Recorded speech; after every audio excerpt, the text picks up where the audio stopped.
السلام علیکم عزیز طالبات، آج میرا لیکچر نمبر 16 ہے۔ چیپٹر عیدین ہم پڑھ رہے تھے، کمپلیٹ ریڈنگ ہونے والی ہے۔ اس کا تھوڑا سا سٹارٹ سے میں بتا دوں کیا تھا ہمارا چیپٹر۔ عیدین، وہ دو عیدیں جو اللہ تعالیٰ نے ہمیں خاص طور پر عنایت فرمائی ہیں، عید الاضحیٰ اور عید الفطر۔ عید الفطر روزوں کے مکمل ہونے کے بعد پہلی شوال کو عید الفطر منائی جاتی ہے، اور دوسری عید الاضحیٰ 10 ذی الحج کو عید الاضحیٰ منائی جاتی ہے۔ تقریباً پہلی عید سے 2 مہینے 10 دن بعد دوسری عید ہوتی ہے، جس پر حج بھی پڑھا جاتا ہے۔ عید الاضحیٰ اصل میں حضرت ابراہیم علیہ السلام جو ہمارے بزرگ ہیں، یعنی ہمارے دادا پردادا کہیں گے، ان کے یاد میں ہم مناتے ہیں اور اس میں قربانی کرتے ہیں۔ اور قربانی کیا ہے؟ حضور صلی اللہ علیہ وسلم نے فرمایا ہر بال کے بدلے ایک نیکی ملے گی، قربانی یہ ہے۔ اور قربانی کس پر واجب ہے؟ کسی صاحب نصاب پر۔ اور عید الفطر میں ہم کیا ادا کرتے ہیں؟ ایک تو ہم دعا کرتے ہیں، پورے رمضان میں عبادت کرتے ہیں، اور پھر روزے مکمل ہونے کے بعد خوشی کا اظہار کرتے ہیں اور اللہ سے پھر بھی دعا کرتے ہیں نماز کی صورت میں۔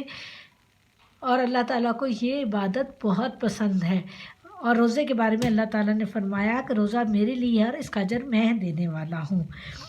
اس عید پر عید الفطر پر یعنی فطرانہ ادا کیا جاتا ہے۔ فطرانہ کیا ہے؟ 2 کلو گندم کی قیمت ہر ایک شخص کے، جو جتنے خاندان کا جو بڑا ہوگا نا خاندان کا، جیسے گھر کے 3 افراد ہیں تو آج کل جو چل رہی ہے 2 کلو گندم کی قیمت تقریباً 200 روپیہ ہے، تو 200 روپیہ ہر ایک بندے کے نام سے وہ نکالے گا۔ اس کو صاحب نصاب ہونا کہتے ہیں۔ یہ 2 کلو ہے، 2.5 کلو نہیں، میں نے غلطی سے 2.5 کلو مینشن کر دیا ہے، اس کو ٹھیک کر لیں، وہ 2 کلو گندم ہے، ٹھیک ہے؟ 2 کلو گندم کی قیمت 2.5 تو زکوٰۃ کے حساب سے ہوتی ہے، میرے سے غلطی اس لیے ہوئی، میں زکوٰۃ والا سمجھ کے اس کے ساتھ اس کو ریلیٹ کر گئی، زکوٰۃ نہیں۔ 2 کلو گندم کی قیمت، اور جو صاحب توفیق ہوں وہ 2 کلو کھجور کی بھی قیمت ادا کر سکتے ہیں، کیونکہ اس کی قیمت ذرا زیادہ ہوتی ہے۔ یہ مختلف ریشو اس سے بھی کیا جا سکتا کہ کچھ لوگ کشمش اور بادام کے اوپر بھی یہ نصاب کرتے ہیں فطرانے کا۔ یہ ہر ایک بندے کی حیثیت کے مطابق ہے کہ وہ کتنا ادا کر سکتا ہے، ٹھیک ہے نا؟ لیکن یہ ہے جو عام نارمل بندے کے لیے 2 کلو گندم کا نصاب ہے، ٹھیک ہے؟ سمجھ آ گئی؟ یہ اتنی تعداد میں جو 2 کلو قیمت، 2 کلو گندم کی جو قیمت ہوگی نا، وہ آپ نے ہر ایک بندے کے نام سے ادا کرنی ہوگی، گھر کے سربراہ کو۔ اس کو فطرانہ کہتے ہیں۔ یہ غریبوں اور مسکینوں کو دیا جاتا ہے تاکہ وہ بھی عید کی خوشیاں منا لیں۔ اب آپ کو عید الاضحیٰ عید الفطر دونوں کا مقصد سمجھ آ گیا؟ دونوں میں ایک چیز ہے کہ ہمارے کہیں مالی قربانی بھی ہے، مالی قربانی تو دونوں میں ہے۔ فطرانے کی صورت میں بھی ہم اپنے مال کی زکوٰۃ دیتے ہیں، ایک طرح اپنے مثلا ہر گھر کے بندے کے نام سے غریبوں کی مدد کرتے ہیں، خیرات کرتے ہیں، فطرانہ ادا کرتے ہیں تاکہ غریب لوگ بھی خوشیوں میں شریک۔ اور قربانی کے گوشت کی تقسیم بھی یہ ہے کہ 3 حصے کیے جائیں، ایک غریبوں کا، ایک رشتہ داروں کا اور ایک اپنا۔ تو اس میں بھی ہم سب سے زیادہ دوسرے لوگوں کا خیال کرتے ہیں۔ رشتہ دار بھی ہمارے قریبی رشتہ دار جو ہوں گے، ان کے گھر ان کے اگر قربانی کا گوشت بھجوائیں گے تو خوشی محسوس کریں گے۔ اس طرح غریب لوگوں کو دیں گے تو ہو سکتا ہے ان بیچاروں نے کبھی نہ گوشت کھایا، وہ ہماری قربانی کا ہی گوشت کھائیں۔ تو یہ تو اللہ تعالیٰ کے ہر ایک خوشی کے ساتھ ساتھ دوسروں کو یہ ہمدردی کا خیال بھی رکھا گیا۔ اب اس کو عید کی نماز کو پڑھنے کا طریقہ، یہ بھی 2 رکعت ہے، اور یہ بھی تقریباً جمعے سے ملتی جلتی ہے، لیکن اس کا جو خطبہ ہوتا ہے وہ عید کی نماز کے بعد ہوتا ہے، ٹھیک ہے نا؟ عید کی نماز جو ہے کہ اذان نہیں دی جاتی، نماز 2 رکعت ہے، اور اس میں 2 خطبے ہوتے ہیں جس میں محبت اور بھائی چارے کی، لیکن نماز کے بعد 2 خطبے ہوتے ہیں، جبکہ جمعے میں نماز سے پہلے ہوتے ہیں، دوسری اذان کے بعد ہوتے ہیں اور پھر نماز سے پہلے ہوتے ہیں، ٹھیک ہے نا؟ فرق پتہ چل گیا؟ اس میں طریقہ کیا ہے؟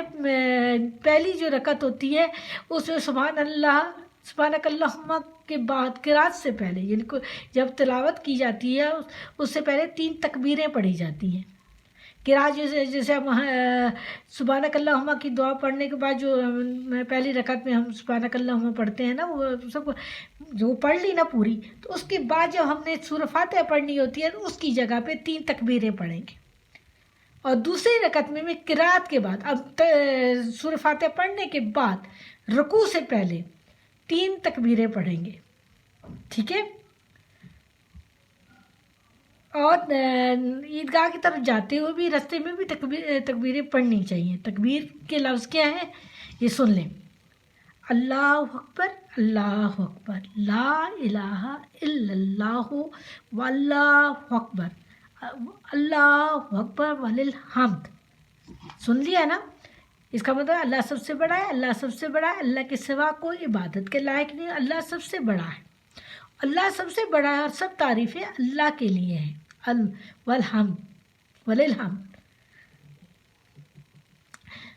نماز اب اس کو میں پڑھ دیتی ہوں، آپ کو پتہ ہے اس کے بعد آپس میں نماز ختم ہوتی ہے، دعا خطبہ ختم ہوتا ہے، تو پھر آپس میں گلے ملتے ہیں، ایک دوسرے کے ساتھ پیار و محبت کا اظہار کرتے ہیں۔ اس کو میں پڑھ دیتی ہوں تاکہ آپ لوگوں کو سمجھ بھی آ جائے۔ اس کو ان کے جمعے کی نماز کے ساتھ کیا گیا، لیکن آپ ذہن میں رکھیں کہ اس کے کیا کیا کام ہے۔ جمعے کی نماز سے ریلیٹ کرنے کی ضرورت نہیں ہے۔ عید کی نماز کے لیے اذان نہیں دی جاتی، 2 رکعت نماز ادا کی جاتی ہے۔ نماز کے بعد 2 خطبے پڑھے جاتے ہیں جس میں محبت، بھائی چارہ اور تلقین کی جاتی ہے۔ عیدین کی نماز جمعے کی نماز کی طرح ہے، لیکن جمعے کی نماز اور عیدین کی نماز میں فرق یہ ہے: جمعے کی نماز میں 2 خطبے نماز سے پہلے پڑھے جاتے ہیں اور عیدین میں بعد۔ عیدین کی نماز میں پہلی رکعت میں سبحانک اللہم کے بعد قرأت سے پہلے سبحانک اللہم دعا ہے نا، سبحانک اللہم وبحمدک وتبارک اسمک وتعالی جدک، جو ہم پڑھتے ہیں نماز کے سٹارٹ میں، اس سے پہلے یعنی سورہ فاتحہ پڑھنے سے پہلے 3 تکبیریں۔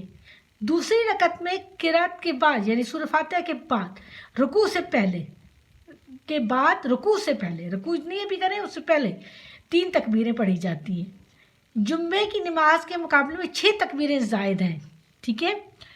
عید کی طرف جاتے ہوئے راستے میں تکبیر پڑھنے کی ترغیب دلائی گئی ہے: اللہ اکبر، لا الہ الا اللہ واللہ اکبر وللحمد۔ ترجمہ: اللہ سب سے بڑا ہے، اللہ سب سے بڑا ہے، اللہ کے سوا کوئی عبادت کے لائق نہیں، اللہ سب سے بڑا ہے، اللہ سب سے بڑا ہے، اور سب کی تعریف اللہ ہی کے لیے ہے۔ نماز سے عید کے بعد سارے مسلمان ایک دوسرے سے مصافحہ کرتے ہیں، گلے ملتے ہیں، جس سے محبت یکجہتی کا اظہار ہوتا ہے۔ اللہ تعالیٰ معاشی کے ہر فرد کے لیے خوشیاں رکھی ہیں، اس لیے صاحب حیثیت لوگوں کو یہ ترغیب دی کہ غریبوں اور محتاجوں کو فطرہ اور قربانی کا گوشت دیں۔ اس طرح امیر اور غریب سب خوشیوں میں شریک ہو اور اخوت اور بھائی چارے کی عمدہ مثال ہے۔ اس کے آبجیکٹیو دیکھ لیں۔ پہلے میں آتا ہے عید الفطر شوال کی پہلی تاریخ کو منائی جاتی ہے۔ صدقہ غریبوں کو دیا جاتا ہے۔ عید الاضحیٰ حضرت ابراہیم علیہ السلام کی قربانی کی یاد تازہ کرنے کے لیے منائی جاتی ہے۔ حضرت ابراہیم علیہ السلام۔ عیدین کی نماز کے لیے اذان نہیں دی جاتی۔ عیدگاہ کی طرف جاتے ہوئے راستے میں تکبیر پڑھی جاتی ہے، ٹھیک ہے؟ یہ میں نے آبجیکٹیو آپ کو کرا دیا۔ اب آپ لوگوں کا ایک کوشچن ہے، وہ میں سیکنڈ بعد میں بھیج دوں گی۔ اللہ